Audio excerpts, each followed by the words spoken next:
Okay, so here we go. Here's my first video that I released, released on the site. It was called Regular Night for a Low Stakes Grinder Part 1 and Part 2.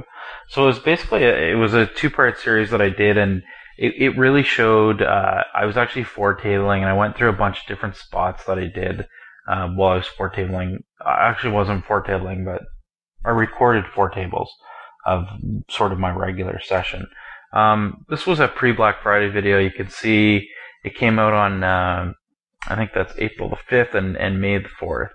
And I didn't really, the May the 5th, it was recorded before Black Friday, even though it was, before Black Friday. Or, sorry, half of it was released after Black Friday.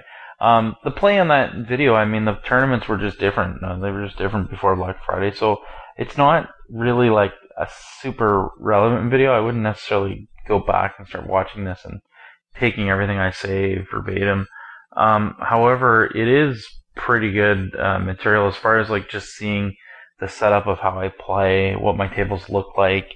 They don't look that much different today. I switched. You can see as I used Hold'em Manager 2 for some of my videos. I switched back to Poker Tracker for my most recent videos. And so it's like I said, it's a good thing for then. And then the next one is a live sessions post Black Friday. So I actually played a Sunday afternoon right after Black Friday because it just kind of felt like the fields would be really, really soft. And, there's no Americans in the field, and nobody had been able to relocate to Canada yet. Or not just Canada, but just outside the US. And so it was, I think it was a good video. It was pretty much live. Well, it wasn't live, like I actually played it back later and did commentary to it. But, Black Friday was obviously on a Friday, so it was April the 15th. So this would have been playing on the Sunday, which was April 17th. So it was pretty quick, and, it was my opinion at the time that people were going to really want to see videos and understand how much different the play was. And the play really changed significantly after Black Friday. That Sunday, it had changed a lot, but I think it's changed a lot since then as well. It's kind of settled in a bit more. I think some of the other players, like outside the US, have gotten better, per se. I think there's definitely in the tournaments I play, there's a whole group of them that just enjoy playing that are in the same time zone. There's a lot of Central American people in the time zone that I'm in, and so that you'll see a lot of them playing often in these tournaments.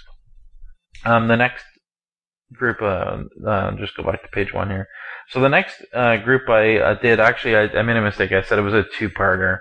It was actually a three-parter.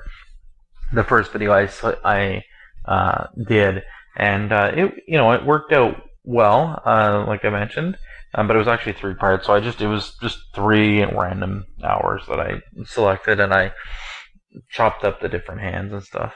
And then the next one is a quickie that I did. It's called the 3 Street Bluff, and I think it's definitely this is definitely a very good how to bluff sort of primer.